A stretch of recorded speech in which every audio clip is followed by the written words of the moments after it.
Hey, what's up, everybody? Welcome to another episode of the Victorious Ones podcast, the place where gaming meets comics, meets sports, meets movies, as well as inspiration. I'm your host, King Von Jr. You can follow me on social media on Twitter/X at the bottom of the screen at 301 King Von Jr. You can follow the show's Twitter/X page at VictoryPod1. I'm also on Instagram at Mr. King Von Jr. You can follow me. You can follow the show's Instagram page at Victorious Ones Podcast. I also write for WordPress, victoriousonespodcast.wordpress.com. I'm also the social media producer for Perfect Plex Talk Radio, hosted by a friend of the program, Mike Knox. So, with that being said, the main focus of my weekend recently was WrestleMania. So really, I'm blocking this time slot off and dedicating it to WrestleMania, as it took place, in Las Vegas, back-to-back years. I sat this one out, just because of the way that, the TKO has been moving, especially with, a lot of these, price hikes and them taking too long to lower these ticket sales, and, the Mania build and dragging their feet about that. So much uncertainty, you know what I mean? So, and plus, next year is going to Saudi Arabia anyway. And I just found out today that the original location for next year was actually going to be Nashville. Nashville, Tennessee, which is where SummerSlam 2022 was. Same SummerSlam, where Roman and Brock had that great last man standing match, and of course, Lesnar, had that tractor, that lifted up the ring and stuff like that. I thought that was pretty funny, but yeah, like I said, that was the same location, as that SummerSlam. So originally, WrestleMania was actually going to be there. If that was the case, hey, I would have been all on board. But as the case with TKO, a lot of their stuff is done through greed and these, in these last minute, snatch ups, which really turns fans away. Just because, just like how originally this year was actually supposed to be in New Orleans, which would have been cheaper, and everything would have been, closer proximity, to everything, like whether it's the hotels, the convention center, and also, like I said, Mania itself, all those things, WWE World, fan access, all that type of stuff. It would have been closer, to the stadium, right? And that would have been my first time going to New Orleans anyway. But of course, and plus it would have been, a week early. And so of course TKO, being who they are, pulled out the carpet from under New Orleans and said, we run it back in Vegas, regardless of the lack of critical acclaim from last year's Vegas, and so there's a lot of criticism about it. Like, hey, look, I have nothing against Vegas. It's as I talked about last year, it's an amazing spectacle. It's the entertainment capital of the world, that Los Angeles. As you see, I'm wearing my WrestleMania 39 Hollywood shirt. Hey, look, I'd rather it go back to Hollywood before running it back-to-back years in Vegas again like that. So I think really they're just gonna let it breathe when it comes to Los Angeles before they run it back again. So that's cool with me. And so, like I said, eventually, they're gonna, I believe they're gonna double back around, to LA. Even though 2028 they're gonna have the Olympics in Los Angeles. So I'm thinking after that they're probably gonna double back around the block on that one. But like I said, when it comes to just so many things, as far as like a lot of the price hikes, especially when it comes to the venue itself, talking about concessions and all these things like that, and even when it comes to some of the merchandise, it hasn't really, not too much really got my attention. I mean, there are a few Mania shirts I want to get, but other than that, some of the WrestleMania, for the most part, some of it's kind of lost some of its luster. It feels like, especially when it comes to podcasters, excuse me, like myself and others who make content, and like to have that weekend long experience, it's pretty much the end of an era at this point, just because of the way TKO has been, the price of people out and all these things like that, and just how it's catered more so to the celebrities and and everything like that, and just having fans, just pretty much, just to suck it up basically. That's really what they're telling you. And then you come to find out, the Triple H, no longer has the same creative control that he once had before, and it's evident, when it comes to the product itself. I mean, it speaks volumes, you know what I mean, and and like I say, and just to have the fans basically, just basically tell them to suck it up and deal with it pretty much. Meanwhile, they get priced out. Meanwhile, you can't enjoy some of the same, Mania festivities, and then they, ran it back with what's his face, Tony Hinchcliffe or whatever. I'm like, nobody asked for that, right? But like I'm going to get into more of that in a minute. But the main thing I want to talk about, of course, when it comes to the card itself, night 1 and night 2 of WrestleMania, and the thing is, it's like they were a tale of two manias, right? It was just a world of a difference from night 1 compared to night 2, a drastic world of a difference. You know what I mean? And so, so I was like, wow. I mean, yeah, and the thing is, usually the cards can be, fairly balanced, a little bit more, more even. But this is one of those situations where where one night just completely overshadowed the other. Pretty much, you can make the case to say that the night 1 last year, overshadowed night 2. But I'll say when it comes, but the thing is, it's almost like a reverse now, whereas night 2 just blew night 1 out the water completely, and much of it is also contingent upon who's in the main event.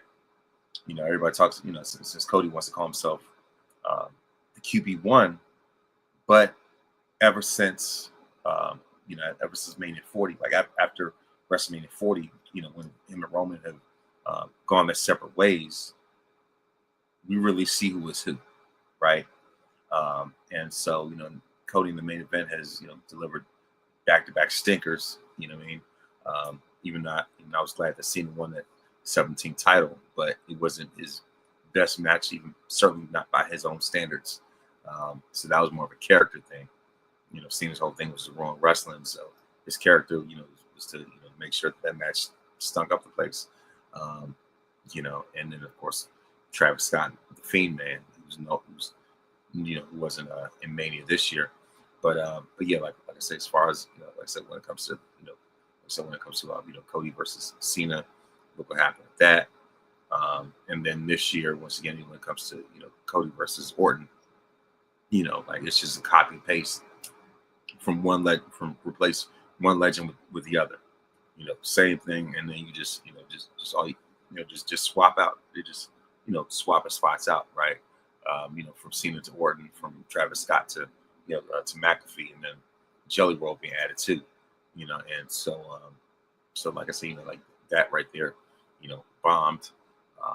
Especially when it comes to a celebrity involvement and how, matter of fact, I'll get to that a little bit later. But but meanwhile, when you look at Roman, he's delivered back to back, banger after banger.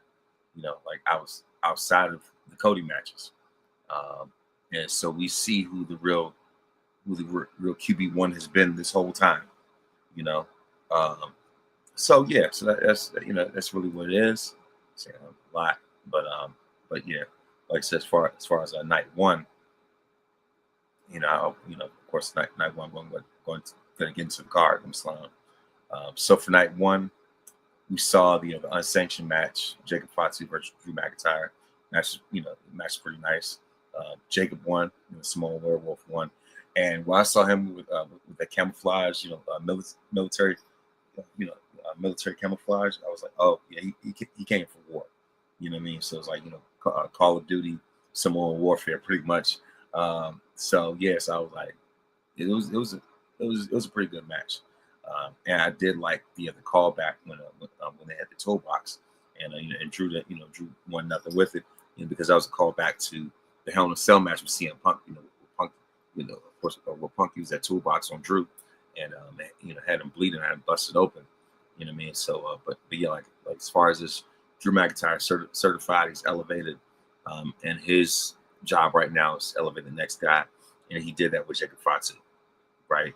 And we see that Jacob certainly stepped up to the plate where it mattered the most, right? And so as far as that, I see, as far as Jacob, and we see the sky's definitely the limit for him.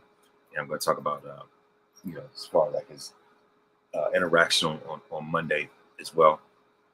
But that, of course, with that, also saw actually the opening match really was the Usos and LA Knight defeating Logan Paul, Austin Theory, I Show Speed, and that was my prediction was right about that. And the big Mania moment was I Show Speed, of course, doing that frog splash off the top rope onto the announce table on Logan Paul. That was great. I definitely enjoyed that. Yeah, and then of course after that was like I said, we have the Jacob Fatu and Drew McIntyre match. Of course, the winner of that one, Jacob. So I picked him. So both those predictions were right. And for the women's tag match, I did like Nia Jackson Lash Legend. Having them doing the tribute to Demolition, because this year Demolition finally went to the Hall of Fame. Congratulations to Access Smash. Long overdue, way long overdue. So I did like, like I said, I did like the tribute to Demolition. Of course, they had the all white outfits. That was the best part of the match. And so of course, we also saw that. We also saw Charlotte and Alexa. The allies of convenience, if you will. And Charlotte had an amazing outfit. Like her gear was incredible, especially with the robe, the butterfly robe. So I was like, yeah, Charlotte continues to deliver when it comes to her interests, when it comes to her attire, when it comes to just the presentation and the matches and everything that that she brings to the table when it comes to WrestleMania, right? And of course, Alexa Bliss, with her outfit, that wasn't too bad. We saw that Bailey and Lyra teaming up, and this of course Bailey finally getting on the Mania card. You're at least getting back on the Mania card after missing last year. So at least they were able to put her back on the card. After Becky, Becky swiped that spot from her. So she was definitely hurt. Definitely heard about it last year, and so she finally got on there, even through the avenue of a tag team. Much like Nia. Nia had been. Nia had been MIA.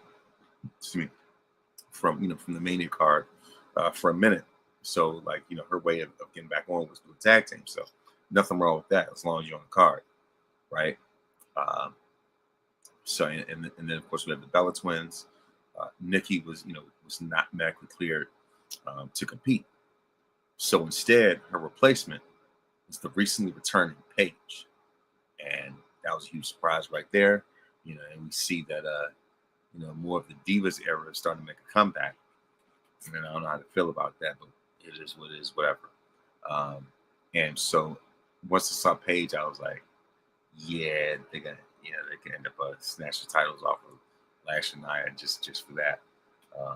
Especially with the return, there's no way you're gonna be losing off of that. And so Paige was Nikki's replacement. And so the winners of this match, Paige and Brie Mo, whatever. I wasn't too thrilled about it, but just whatever.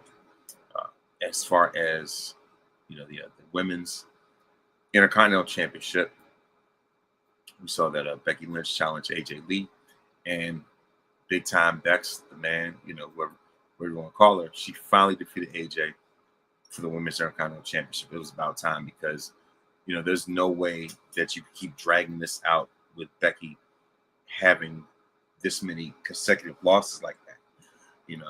If anything, it really kills her momentum. Much like if you're doing universe mode and you have a rivalry and it's just so completely one-sided.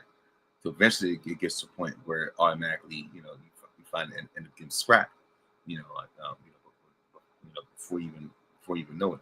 So that's one of those things where, and I think especially when it comes to the way this company wants to coddle and cater to AJ and Punk, especially since they came back as it's like holding their hand or whatever.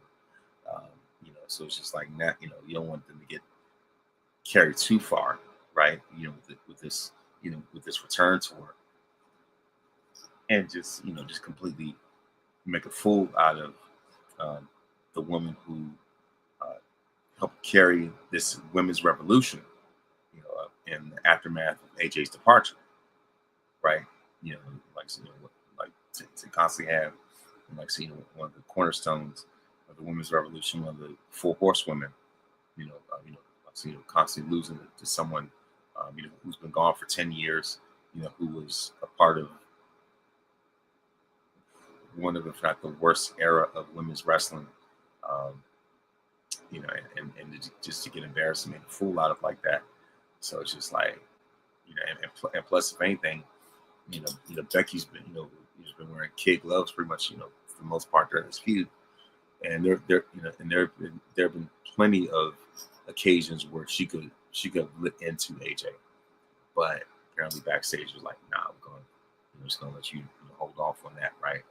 Um, but yeah, and of course Jessica Carr was the referee for this match, so that's the recurring theme whenever Jessica's the referee, Becky ends up losing. But this wasn't the case this time. So thankfully, Becky won. She's the Intercontinental Champion once again. And so, as I said before, time and time again, for a woman like Becky to have defeated the female Cena in 26 seconds in that same stadium 5 years prior. If that same Becky was able to beat Bianca in 26 seconds like that, there's no reason for her to constantly, take L's against a woman who have been out of the company for an entire decade, and so on. And plus, we know how Becky is when it comes to WrestleMania. As a matter of fact, she holds the record for the most wins among women with 5. She's definitely in a conversation. She knows how to turn, step her game up when it comes to Mania, and this was no different. So with that being said, the winner of that match, Becky Lynch, your new women's Intercontinental Champion. So we're already going to the opening match, section match, women's tag match, women's IC championship match, and of course, there's no women's U.S. championship because there was no real reason why Julie ain't doing nothing with the best of the story. The women's world championship match. We have Liv Morgan versus Stephanie Vaquer, and I like how Liv incorporated her song "Trouble" into the entrance, and it reminded me of Britney Spears at the Video Music Awards.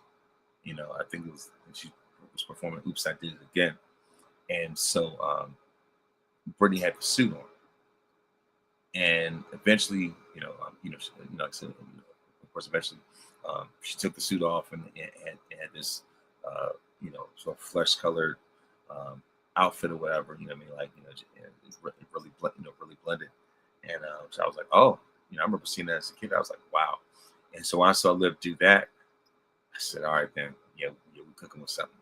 So I would say that the feud, the build for this match was better than the match itself, especially because of the fact that this match had been truncated, been cut short because of, apparently it's been said that the reason why they did it was because of how banged up Liv and Stephanie both were.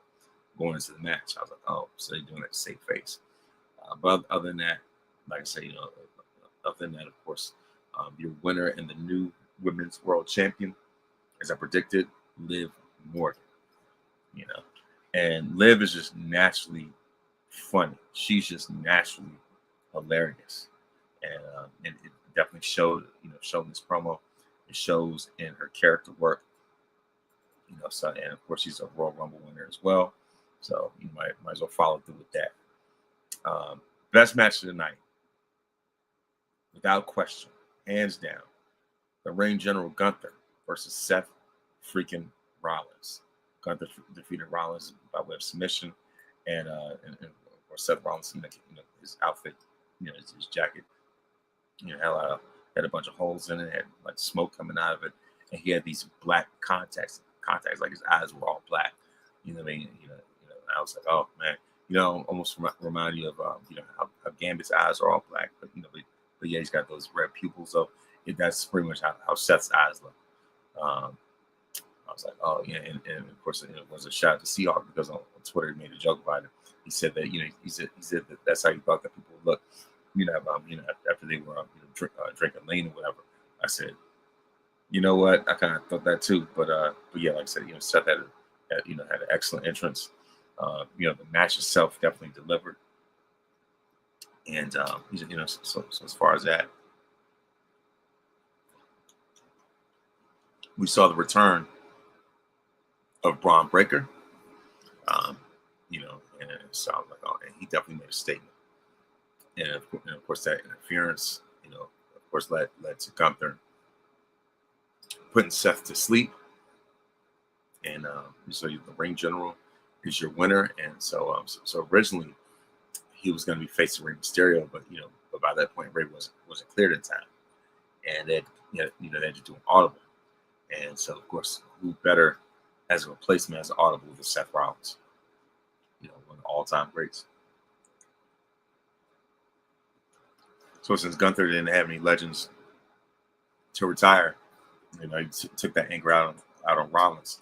And another thing, as far as Braun Breaker, with the way this dude ran full speed ahead, of course, from the ramp all the way back down to take out Rollins again with the spear. I said, man, yeah, like I said, like pretty much, we're definitely back. And if anything, the division, needs to go ahead and disband for all I care. You know what I mean? And so we go from the best match of the night to in the main event, one of the absolute worst matches of the night, if not the worst match of the night, for the WWE Championship. Cody Rhodes versus Randy Orton. Cody Rhodes versus Randall Keith Orton. And accompanied by Orton's side was Pat McAfee, a washed-up NFL puncher turned commentator. Was revealed as one of the voices in Orton's head. But you know what? Actually, you know what? No, let me go ahead and backtrack on that. The best thing of, night one was Bianca Belair. Congratulations to her and Montez. Of course, for their pregnancy announcement, as Bianca came out and had the ultimate pregnancy reveal, and so of course right before that, John Cena came out. Of course, we all know he's the host. He was the host of Mania. So Cena came out. The suit looked like Vince, and he made the announcement for the attendance. And when I say this attendance was atrocious, it was putrid. It was garbage. Like, I felt secondhand embarrassment for Cena when he made that announcement.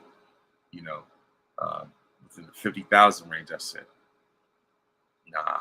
Especially when these previous Manias have done way better numbers than this one. Even last year's Mania did better numbers, than this one. I was like, oh my But thankfully, of course, the tide changed. Of course, when we heard Bianca's music, right? And so, um, for one, obviously, because obviously she was not cleared to compete. So for everybody thought that she was going to come out and assist Jade, well, so much for that. That's on the back burner now. Obviously because of this announcement. So the EST, is at the ramp, and some things that you notice. One, uh, her robe, is covered, right? Of course, her hair is not in braid. It's actually pretty much knotted up, tied up with her. Like she didn't have have the braid hanging down. It was, if anything, you could say it was wrapped up. Um, or at least didn't have that braid extension or whatever. Braid extension. What I mean. So as far as that, like seeing two things. She was covered up. She didn't have the braid, and instead of skipping, she was walking slowly. And so you put two and two together. People already notice. Yeah, something was up. This ain't. She wouldn't just be coming out of here out of nowhere, just for the sake of, just to say hi, right? You know. Uh, so there was a reason behind it, and come to find out, she delivers a bombshell, about a new EST and how her and Montez are about to have a baby. And so that pregnancy revealed when she zipped down that road, um, and said it's amazing how, because she mentioned it, it's amazing how she was at the, at the last match, the same place this time last year. She had her last match up to this point, at the same venue this time last year. And then this time, this year, she does the pregnancy announcement. And it's amazing how circumstances like that happen. It's amazing how, the time, how that timing is.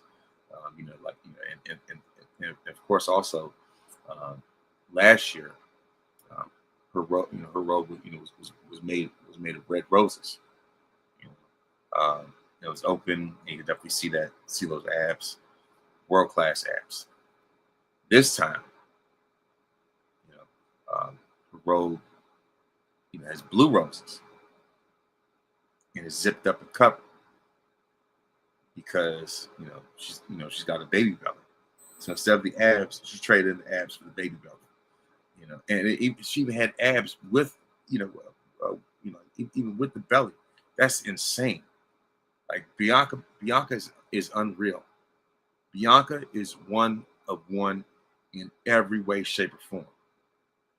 You know, um, and so shout out to John Cena, for helping her get through that. Getting through that announcement, and it just so happened you realize that her and Naomi, got pregnant within the same time, or at least Bianca a little bit afterwards. And so I was like, oh,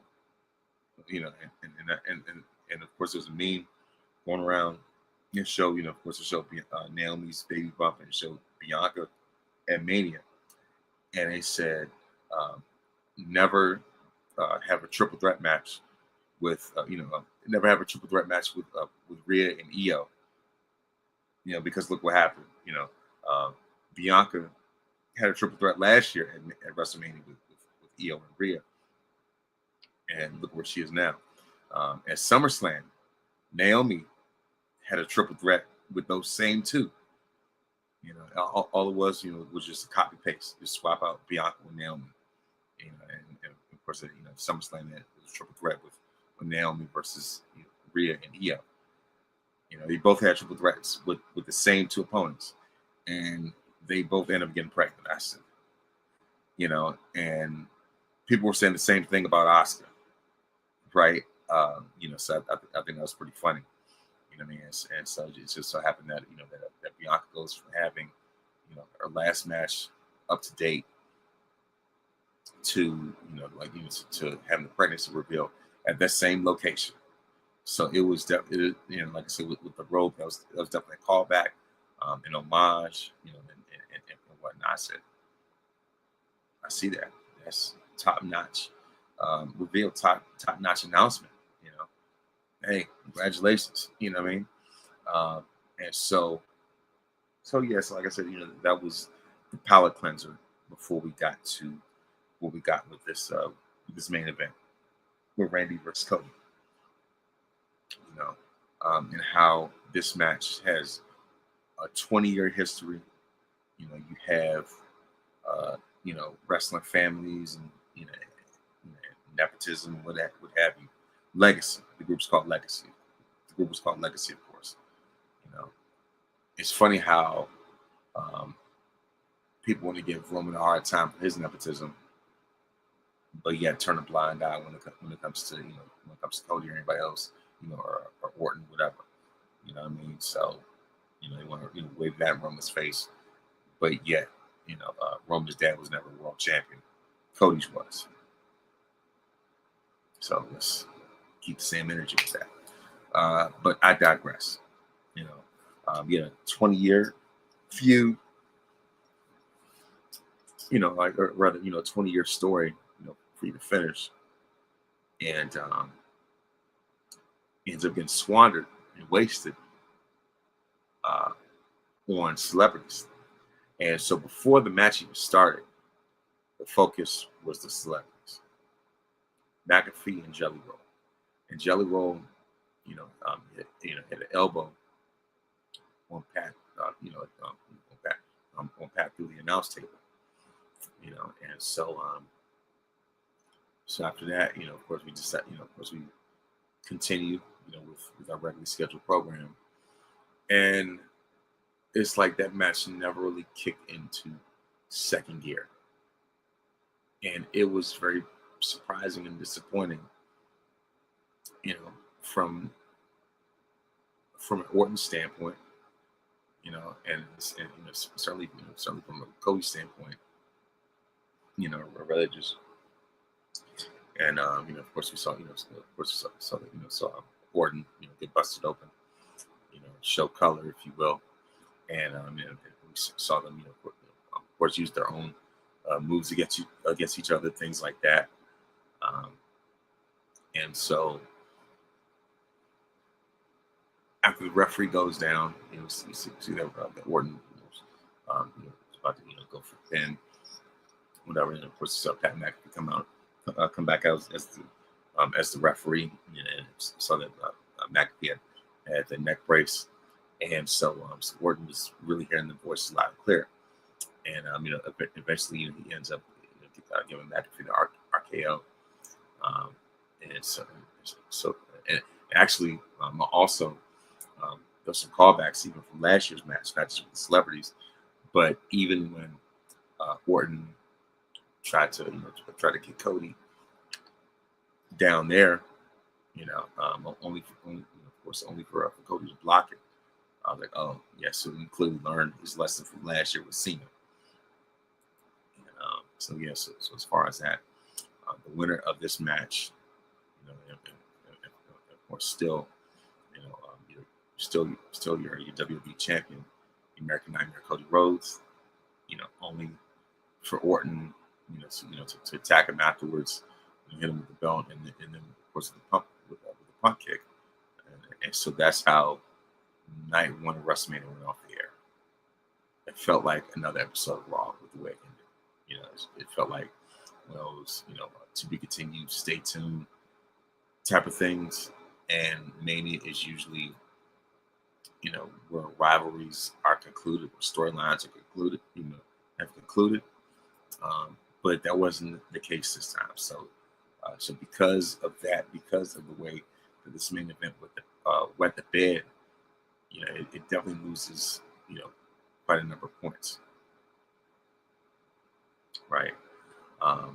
And so, on a lighter note, let's go into night 2 of WrestleMania. WWE definitely turned around the narrative with an impactful night 2 of the Showcase of the Immortals. And so we saw that this could be Brock's last time in action in the match. I mean, of course, the night opened up on a high note, on a great note, and of course, side note, we know that when it comes to Brock Lesnar, if he's not closing the show, he's going to open the show. There's no in between, right? So if Lesnar's not in the main event, he's gonna open, open the show. He's going to be the opening match on the card, and we saw that.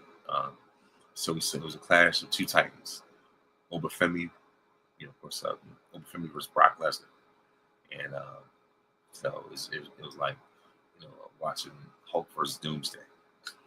You know what I mean? And of course, before that, John Cena opened up night 2 as a stage grab exchange from the dystopian look of night 1 to a blue cybernetic as aesthetic. So like the graphic for night 1 looked like a dystopian Las Vegas, which was all broken down signs and things like that. But night 2, definitely had a more cyberpunk aesthetic, and so it's very telling. It's pretty much a reflection of of the two different nights. Night 1 had the desert dystopian looking feel to it, and it was lackluster. Whereas night 2's graphic, had more seasoning, had more flavor to it, and the card in of itself as a collective reflected that, right? And so they wasted no time with this one, as we saw, of course, Obafemi versus Brock Lesnar, and we saw the Oba break. So the Oba had broken Brock's confidence early by knocking him down, and of course out of the ring. And of course, saw the Beast lift the steel steps before Paul Heyman calmed him down, And so of course Oba met Lesnar on the side. Of course the Beast threw him into the steps. Began to send the ruler to Suplex City. Hit F5, but Oba stood right back up, like it was nothing. Oba hit, of course, Oba hits Brock with a choke slam and his fall from Grace powerbomb.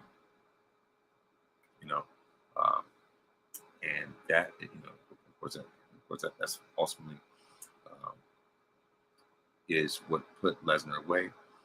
And that definitely sealed the win for Obafemi, and a shocking quick decision. And so we saw that the star has been born, has been made, and so Brock's at this point, he's at this point where he's just elevating the next big thing after him.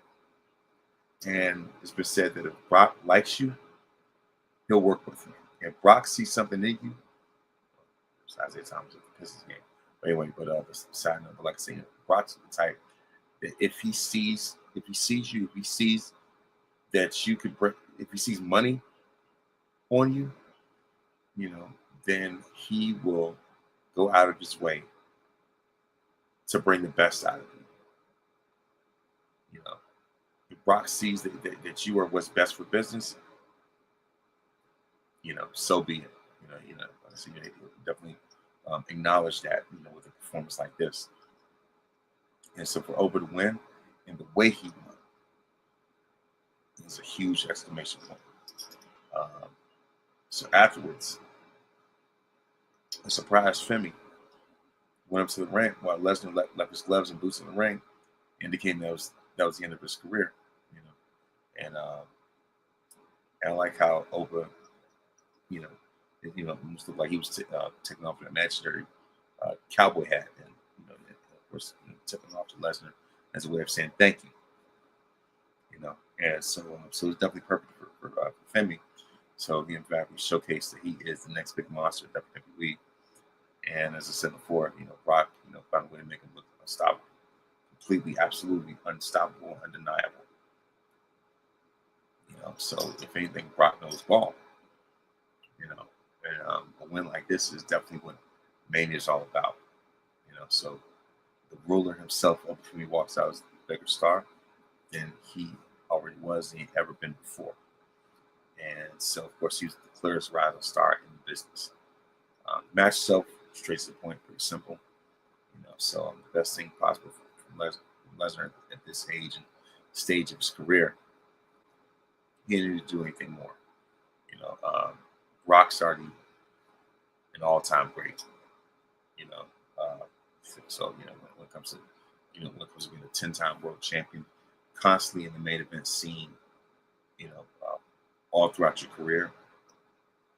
You know, same Lesnar, who had victories over the likes of The Rock, The Undertaker, Kurt Angle, so on and so forth. You know, so yeah, so with all that being said, that was the best thing that Lesnar could do, at this stage of his career.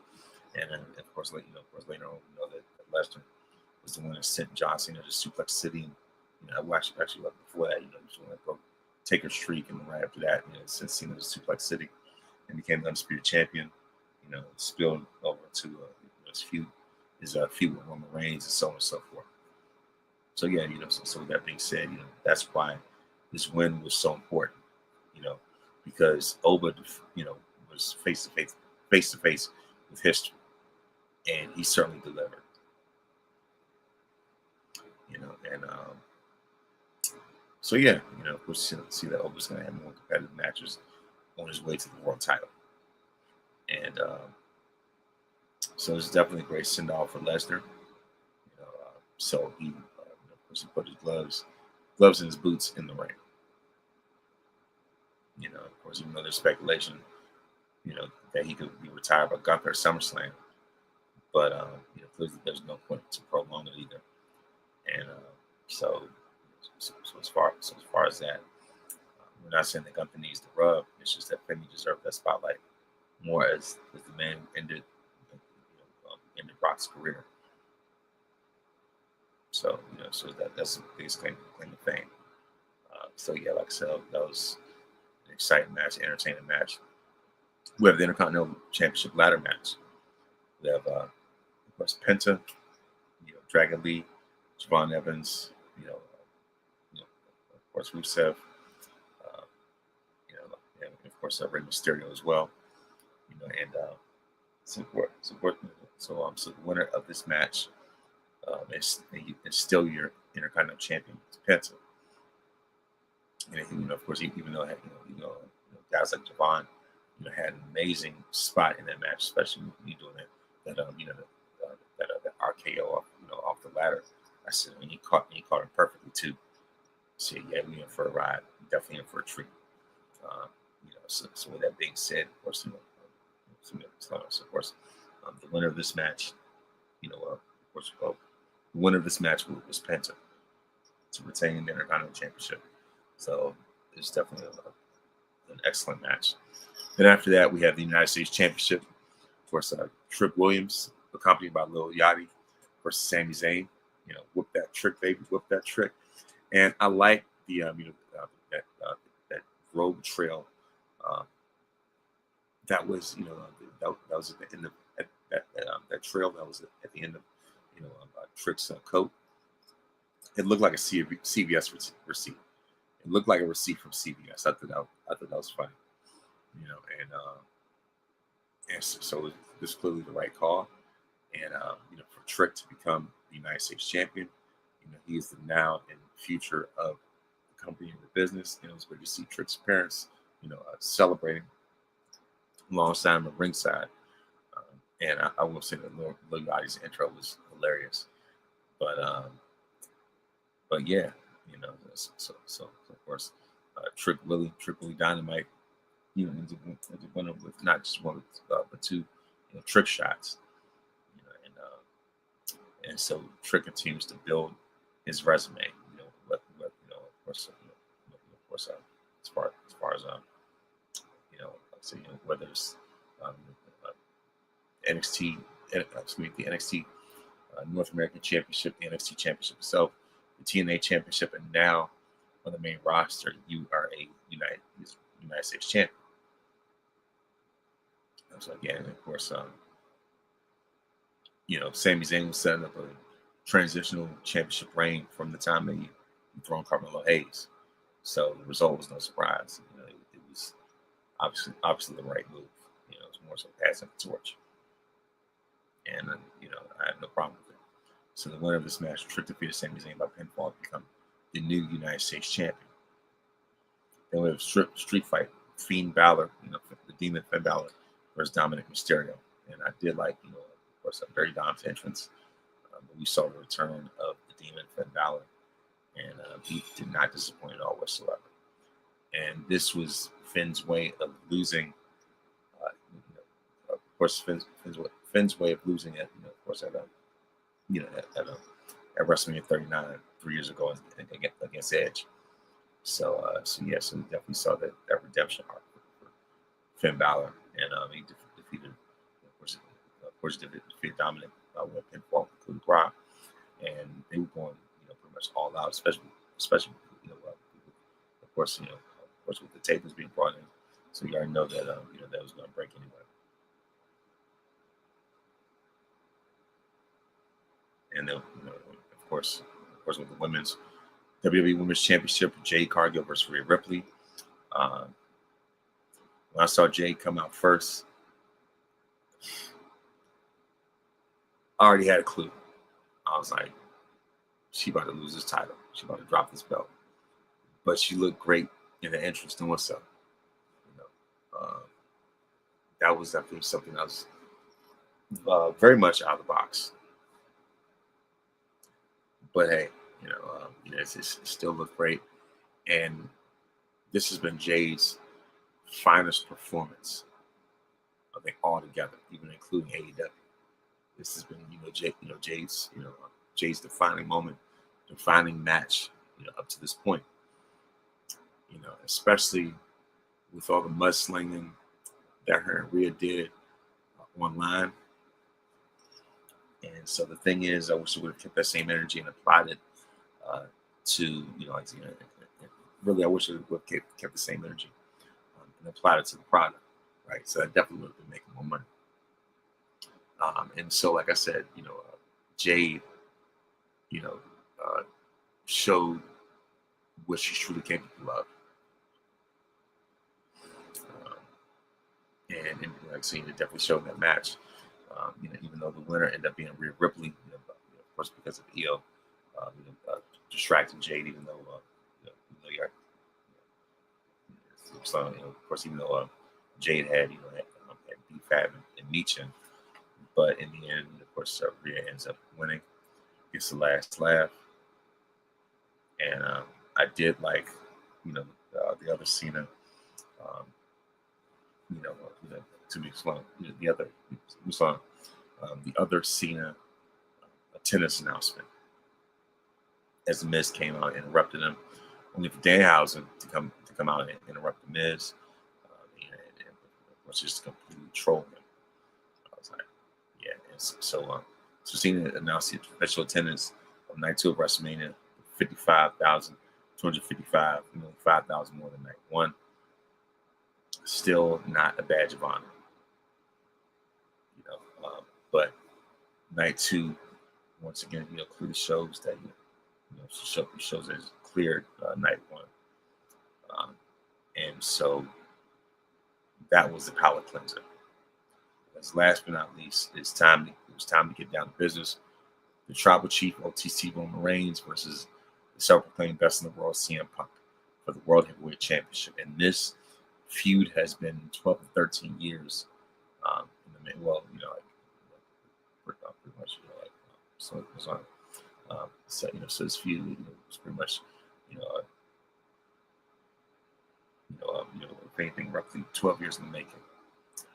And the reason why, really even longer than that, said before, the reason why is, like I said, it goes back to the Colt Cabana podcast, where Punk went out of his way to trash the WWE as well as their, as well as their new franchise player, Roman Reigns. And Punk has also gone to say that that originally he wanted somebody else to be in Roman's spot, Chris Hero, but of course Vince McMahon said no. We clearly see that Vince is usually, oftentimes right more than he's wrong, and he was something right when it came to Roman Reigns,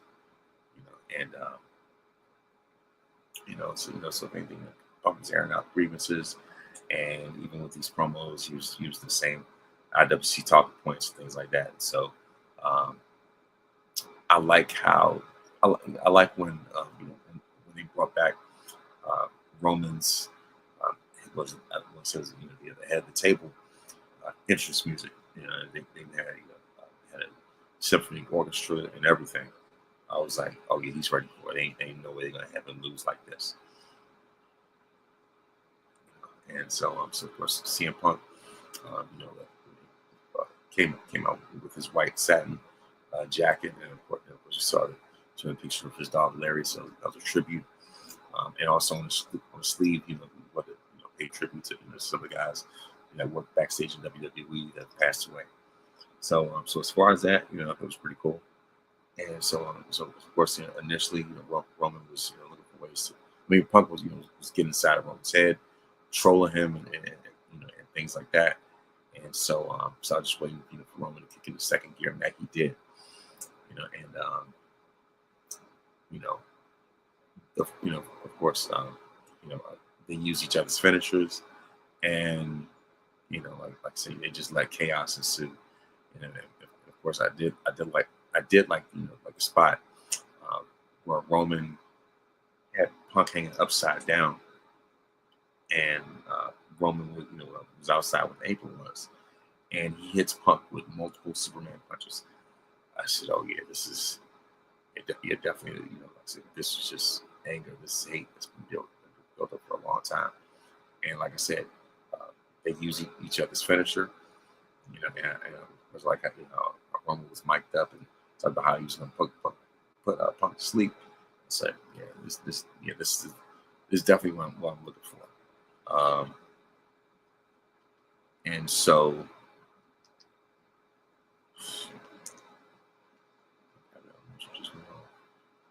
um, but yeah, and so like I said, it turned to a brawl. It was a drag out fight, a battle to see who was really the best. And the main story going into this, you know, um, was that Roman, you know, um, couldn't win things on his own. And so the stakes were at an all-time high, especially on Roman's behalf. You're going toe to toe, face to face with the guy who was played in your face, and you know um, tried to sabotage your career before you even met. You know, um, and so yeah, so like I said, for me, that was the drawing point as to why I felt Roman should win.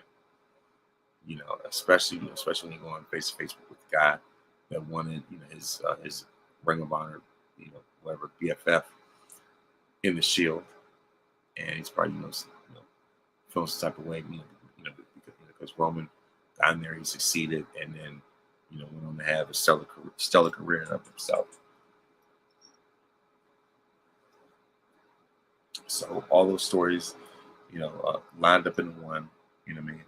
Um, so if anything, most importantly, is for Roman to win without interference. And I was so glad that there were no Usos involved whatsoever. There was no stipulation about Usos being banned from ringside and all that stuff. It wasn't even like that whatsoever. It was just blow to blow, brawl for brawl, to the point where they'll fight to the point of exhaustion. And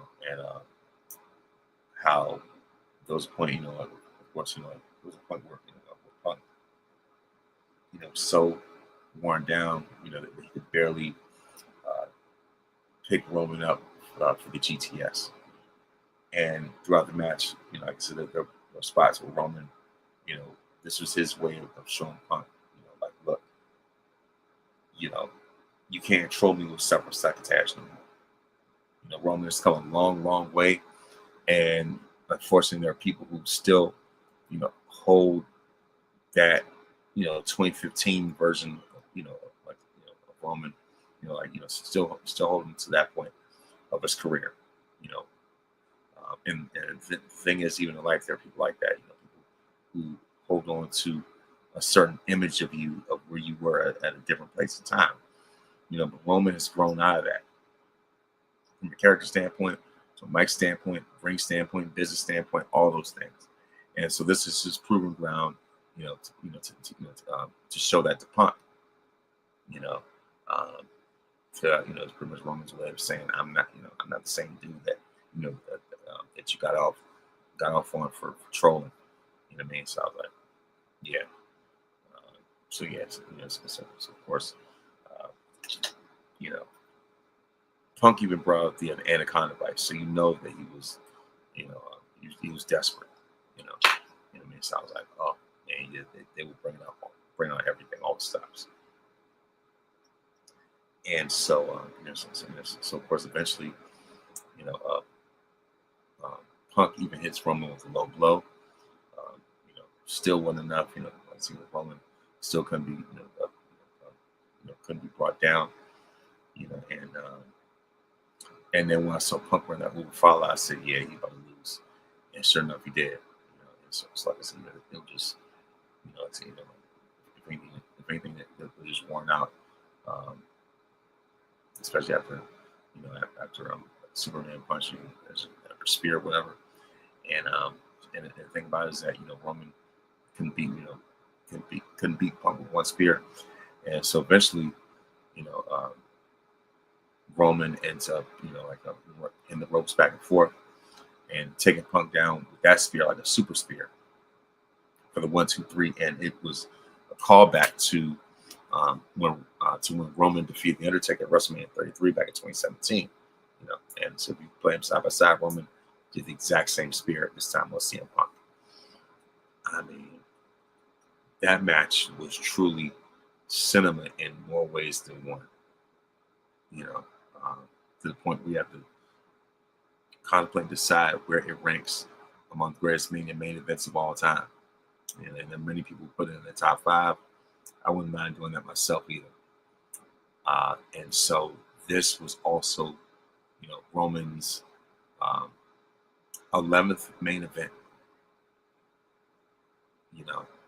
And so this match was more so about bragging rights and to, and to prove people wrong, especially someone who has, who's made fun of you, who's disrespected you, who has gone out of his way to, make your career difficult. And even with that, they delivered the absolute best business. This match was driven off of pure hate and adrenaline, pretty much. In the end, the Tribal Chief came out victorious, and so now he is an 11-time 11-time WrestleMania main event, which gets me to think about where he ranks in WWE history among the greatest WrestleMania legends, right?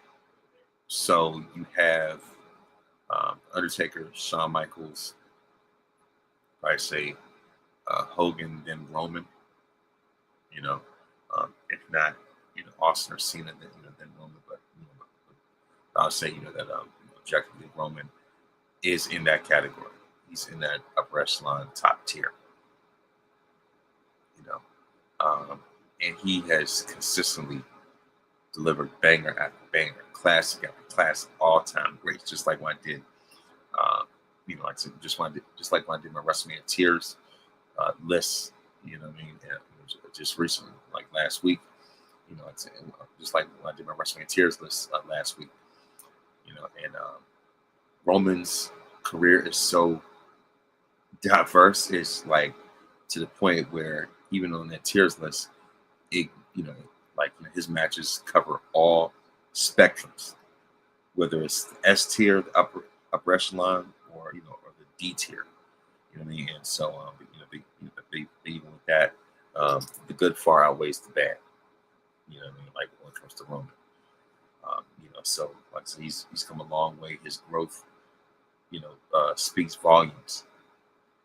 And so if I were to give this WrestleMania a belt grade, I'd probably give it 7.5 out of 10. Roman Reigns Universal title reigns. So yeah. So as far as that, Of course, today's Earth Day. But yeah, of course, like I said, as far as that, uh, when it comes to the birthdays, of course, April 22nd, um, Jack Nicholson, of course, turns 89. Of course, Kathy Hughes turns 78. Um, John Cena turns 49. So that's on April 23rd. April 23rd, Cena turns 49. We see that Barbara Streisand turns, turns 84. Of course, on April 24th, 25th, of course, Al Pacino. Al Pacino turns 86 on April 25th. Michelle Pfeiffer has a birthday as well coming up.